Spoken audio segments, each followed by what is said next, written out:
بسم الله الرحمن الرحيم. السلام عليكم ورحمة الله وبركاته. مدحوينها دولة قلمدق مدن أحمد عبد كاري قورقور، مدحوينها دولة كونفور قلبيد مدن عبد العزيز حسن محمد لفتقران،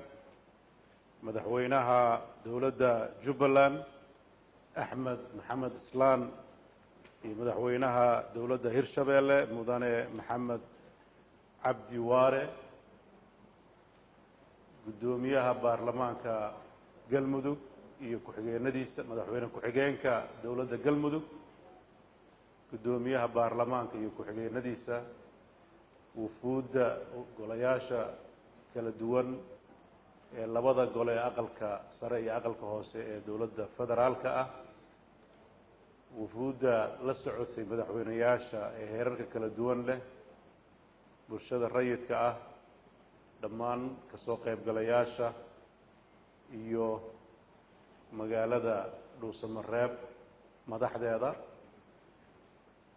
dhammaantiin waa salaamantiin. assalaamu calaykum waraxmat ullaahi wabarakaatu. waxaan marka ugu horeysa madaxweynaha dowladda galmudug, xukuumaddiisa iyo golayaashiisa, shacabka reer galmudug dhammaantood uga mahadcelinayaa sida sharafta leh ay noogu soo dhoweeyeen magaalo madaxda galmudug ee dhuusamareeb, oo runtii aan uga mahadcelinayna dadaalka wakhtiga kooban ee go-aanka in shirkan uu qabsoomo lagu qaatay iyo sida habsamida leh ee howlihii baaxadda lahaa ee horyaalla ay u maareeyeen.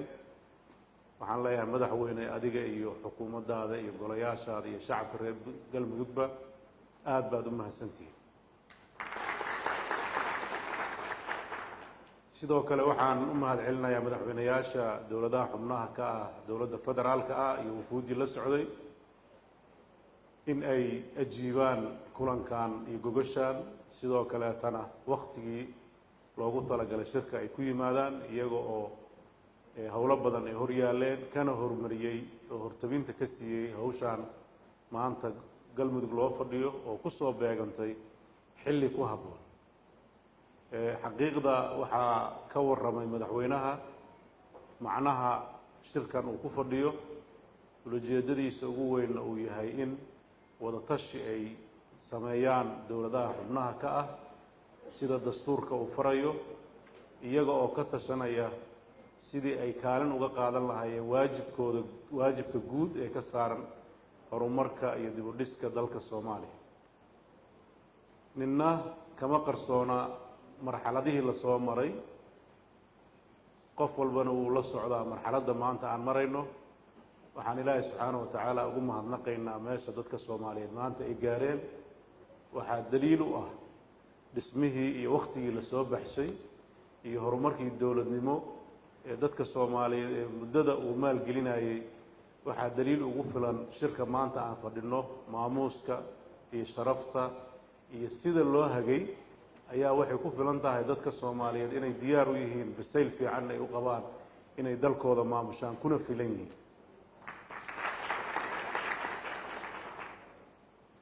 magaaladan oon ognahay in magaalo muddo badan khilaafaad siyaasadeed uu ka jiray, kala aragti duwanaan ay ka jirtay, ay tahay magaalooyinka marka la fiiriyo magaalooyinka Soomaaliya xagga dowlad dhiska ugu dambeysay. haddana dhismuhu daaraha iyo ma aha guryaha dhismuhu waa dadka, dad la dhisay baa jooga oo awood u yeeshay in ay maareeyaan howlaha guud ee qaranka iyo toodaba. aad baan uga mahadcelinayaa xukuumaddan dhisantay. waxaan ugu mahadcelinayaa hogaaminta madaxweyne Axmed iyo siyaasiyiinta la garab istaagay inay marxaladdan cusub ay gacmaha isqabsadaan. waxaan si gaara galmudug ugu mahadcelinayaa dadaalka ay u galeen inay tooda xalliyaan,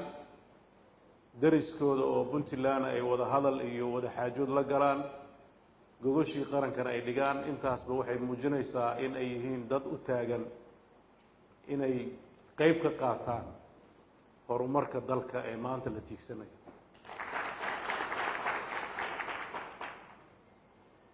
furitaankii shirka madaxweynaha ku filnaa annaga waxaan cabiraynaa keliya sidaan raalliga uga nahay in aan shirkan ka soo qayb galno oo taladiisa aan wax ka lahayn oo maanta aan u fadhinno oo aan ka rajaynayno inay ka soo baxaan wax dadka Soomaaliyeed oo dhan ay ku diirsadaan oo walwalka ka hayay mustaqbalka dhinaca doorashada laga gudo dabcan walwalkaas mararka qaarkood wuxuu ka imaanayaa xaaladaha la jecel yahay iyo duruufta lagu jiro dabcan dalku muddo badan wuxuu ku taamayay in uu ka baxo nidaamka doorasho ee muddada 20 sano aan ku soo dhaqmaynay oo loo gudbo nidaam dimuqraadiya oo qof iyo cod waana waxa qof kasta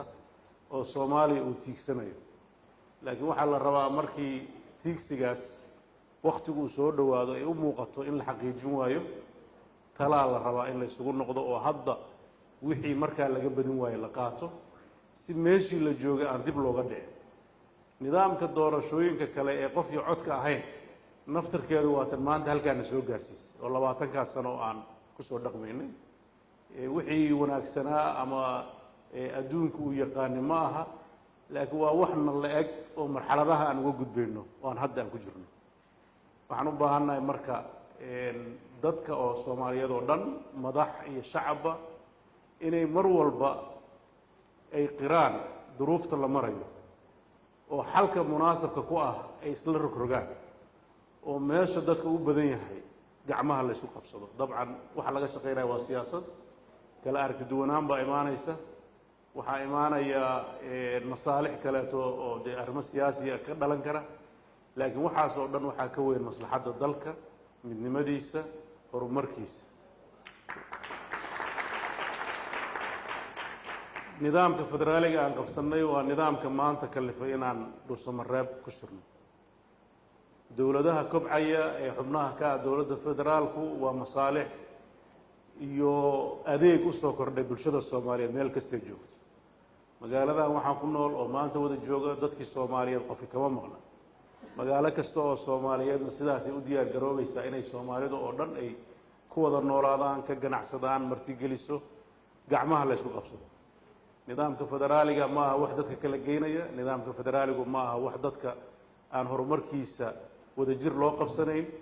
waa shaqadii oo la kala qaybsaday hadday taasi jiri lahayn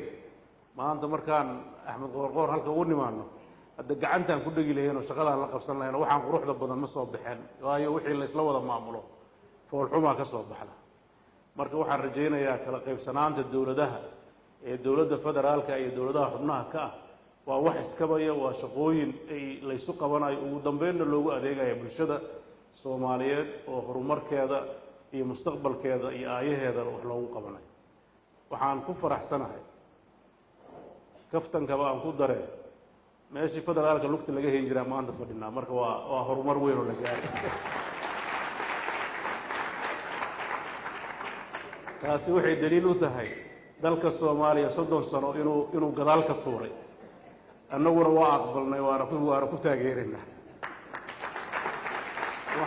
waxaan rajaynayaa nidaamkaas quruxdiisa waa la arkay waxaa qurux ugu filnaa madaxweynuhu marka uu tuurka ku maray ama uu kormeerka ku maray deegaanada galmudug wixii uu kala kulmay oo quruxda badnaa oo annaguna aan ka dheehanayna idaacadaha iyo telefishinada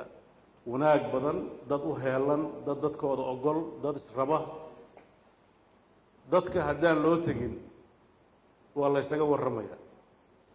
waxa kaliya Soomaali daawo ah waa inay isu timaadaan wada hadasha aan wada hadalno waa aan heshiino waxaa daliil ugu filan Soomaalidu meelaha qaybtooda inay weli ka dhiman tahay kulankeenii ugu dambeeyay ee aan gaalkacyo ku yeelanay anaga iyo dowladda galmudug isbuuc ka hor howlo badan oo galmudug laga waday waxaa lagu guuleystay dariiqyo 30 sano xirnaa in la furo dadka Soomaaliyeed hadday runtii isku sheegeen wax ka xumo been isku sheegayaan mararka qaybtooda waxaa moodaa waayadan dambe in dadka la ismarin habaabinayo waxaan aaminsanahay Soomaali waa kala shakisantahay weli waa xaqiiqo jirta waxa kaliya ku xalin kartana waa inay aqbasho inay wada hadlaan oo isxaliyaan oo hore u socdaan uusan been isu sheegin siyaasaddan la iska daba wareegayo waxaan ku talin lahaa anigu in laga baxo dalkeenna waa ku filannahay dadkiisu dalkeenna waa ka badan yahay degaanadeennu nolosha hadda ay ku nool yihiin waxay nagu noqonaysaa dembi waad og tihiin dalkii meelo yaryar baa ka iftiimaya dalkii diba dhac weyn baa ka jira dadkiisii adeegyadii aasaasiga ama haystaan noloshii aasaasiga ahayd ay ahayd tacliinta iyo caafimaadka iyo horumarka intii la iska daayo xataa rucbi bay ku nool yihiin iyo baqdin nabadgelyo ma haystaan mas-uuliyad weyn baana saaran waxyaabaha mararka qaybtood aan fiirinayno aan dhib iska dhiganno dalkan qof kastoo madax u noqdo hadduu qaanuunka iyo nidaamka ku shaqaynayo dee hawsha waaba lala qabanaya waa sahlanta haddii madaxda inta hadda uu madaxweyne qoorqoor gartay markii uu talada ku guulaystay war tartankii waa dhammaaday kaalay aan wax wada qabsanno intaa hadday dhacdo oo maalintii tartanka uu dhammaado kii waagi muxuu ii fiiriyey iyo xaggee iga jiray iyo halkaa la galo haddee hadalka fiican oo ayaantan waqooyi ka soo baxo ila meeraysadaa lagu dhammaysanaya waqtiga mana la kala badinayo runtii ninba ninbu dawada haysanaya marka waxaan qabaa inaan hore eegno een dib aanan eegin waa mahadsantihiin waxaan rajaynayaa shirkani inuu noqdo shir taariikhi ah waxaan rajaynaynaa in uu najixidiisu uusan ahayn shirkan iyo waxa ka soo baxeen najixintiisu ay tahay dadka soomaaliyeed ay siday u qaataan waxaan aada u rajaynayaa dhammaan madaxda dowladda federaalka oo halka fariin uga dilayaa shirkan waa shaqo madaxda dowladda federaalka loo qabanayo waa dowladihiinnii aada madaxda u ahaydeen waa dalkiinnii dadkii mas-uulkeeniga ahaa waxa ay ka hadlayaan waxa weeye waa howlo ay rabaan inay inii fududeeyaan sidii dalka uu horey ugu socon lahaa waxaan ku rajo weynahay in dalku doorasho wakhtigeeda ka dhacdo si nabada ku dhacdo natiijo lagu wada faraxsan yahay oo lagu qanacsan yahay ay ka soo baxdo dalkuna uu marxalad labaad ugu gudbo midda quruxda badan ee qof iyo codka ah waynu gaari doonaa haddii ilaahay idan ka dhigo laakiin maanta ma bilna mar haddaysan bilnayn wixii aan ka badin weyna aan ka tashanno aana aqbalno wixii aa haysatid baa la iimaansadaayo wixii aan kari karno aan iimaansanno hadba inta aan kari karno waxaan ku rajo weynahay ambishanka badan oo runtii sida caalamku nala jecel yahay waa tixgelineynaa laakiin tabarteennaan guuraynaa haddii ilaah idan ka dhigo waxaan beesha caalamka aan halka runtii uga dirayaa baaq oon ugu mahad celinayo muddadii dheerayd siday dadka soomaaliyeed u garab taagnaayeen siday qayb ugu ahaayeen siday dadka soomaaliyeed cagahooda ugu istaagi lahaayeen taageerada joogtada ah waan uga mahad celinaynaa sidoo kaleetana waxaan aada u rajaynaynaa annagaa ka xog ogaalsana wixii aan ka badin weyno inay nagula qancaan oo inagu garab siiyaan waxaa mararka qaarkood siyaasadda soomaaliya wareeriya dana kala duwan iyo aragtiyo kala duwan oo aan dadka soomaaliyeed keliya ku koobnayn ee dana dhinacyo kaleeta ka yimaado waxaan rajaynayaa dadka soomaaliyeed inay walaalahooda iyo saaxiibadooda waxay tarayaanna ay yaqaanaan waxa iyaga ay kala mudan yihiin oo istarayaanna ay u caddahay waxaan runtii jeclahay inaan baaqka kaleeto u diro dadka soomaaliyeed meel kastay joogaan filashada ballaaran ee galmudug laga filayo galmudug waxa laga filaayo ninkii galmudug yaqaan wuu yaqaanaa waa dad wax walba kara wixii hore ay sameeyeenna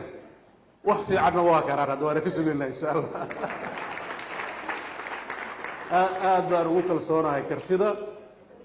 iyo dadaalka markii hadda shirka la qabanaya waxaa la lahaa war dhowr maalmood ma ku qaban karaa galmudug waxaa yar dhowr maalmood waa ku badan tahay gelina ku filan waana muuqataa maanta waana ka rajaynaynaa waxa ay qabteen iyo wax ka badan oo wanaagsan inay qabtaan aad baa u mahadsantihiin wassalaamu calaykum waraxmat ullahi wabarakaatu